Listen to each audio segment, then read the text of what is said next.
Hello friends, in my YouTube channel Advocate Amit Kumar Gupta.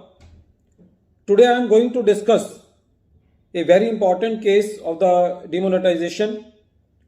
The name of the case is Roop Square Private Limited versus Assistant Commissioner of Income Tax, and this case has been reported in 99 ITR at page number 451, and the matter has been decided by Chandigarh ITAT. The date of the judgment is 3rd June 2022. This is very interesting case. The assessee was a jeweler. During the demonetization period, the assessee sold goods to the various assessees, to the various clients, because there was a panic situation in the country. Every person was trying to manage his cash because this cash is going to be obsolete after a particular date. So the best option to the public was that they can purchase the jewelry. So the jewelers have good business during that particular time. In this particular case, there was a search on the jeweler due to which notices under section 153A for the assessment was issued to the assessee, and during the assessment proceedings,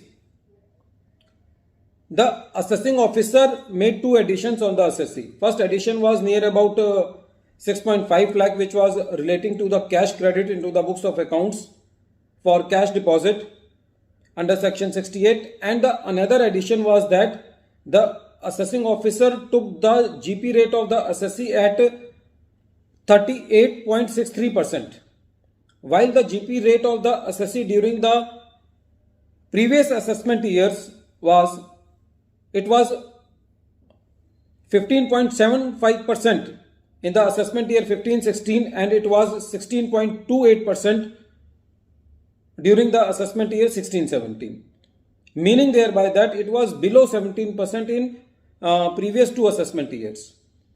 But it was the point of the assessing officer that the assessee must have sold this jewelry during the demonetization period at a very higher rate, although there was no conclusive evidence or there was any evidence which has been unearthed during the search or during the assessment proceedings. It was purely a conjecture, it was purely a surmise, it was purely a guess of the assessing officer.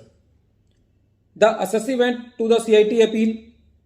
CIT appeal deleted the addition of cash credit of 6.5 lakh. Because the assessee gave the sufficient evidence to the CIT appeal also, that even if I have not deposited the cash of the demonetization period sale, even then I would have this much of the cash to deposit into the bank account. So as far as the 6.5 lakh addition of cash credit was concerned, this was deleted by the CIT appeal. Now the question came for the second addition.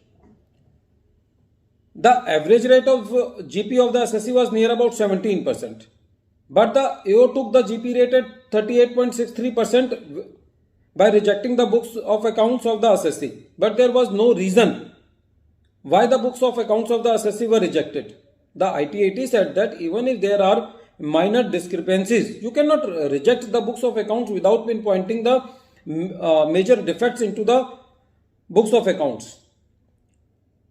But the CIT appeal in this case gave partial relief to the assessee by reducing the GP rate from 38.63% to the 20%.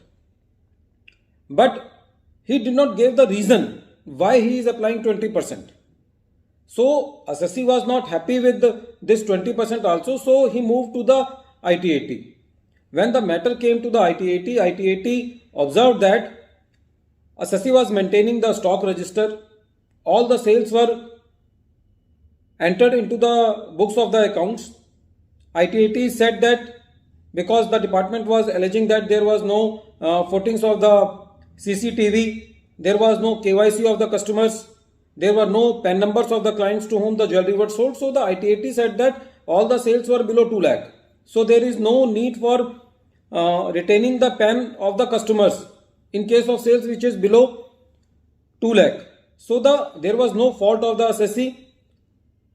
The rate of even 20% of the GP in the case of the assessee, when the average rate of the GP is not more than 17%, is very arbitrary and deserve to be quashed by the ITAT. So the ITAT deleted the addition on the basis of the GP rate also, because the department was not in a position to substantiate that what evidence they have gathered during the search, which was suggesting that the assessee has sold the goods at a much higher rate, which is entered into the books of accounts.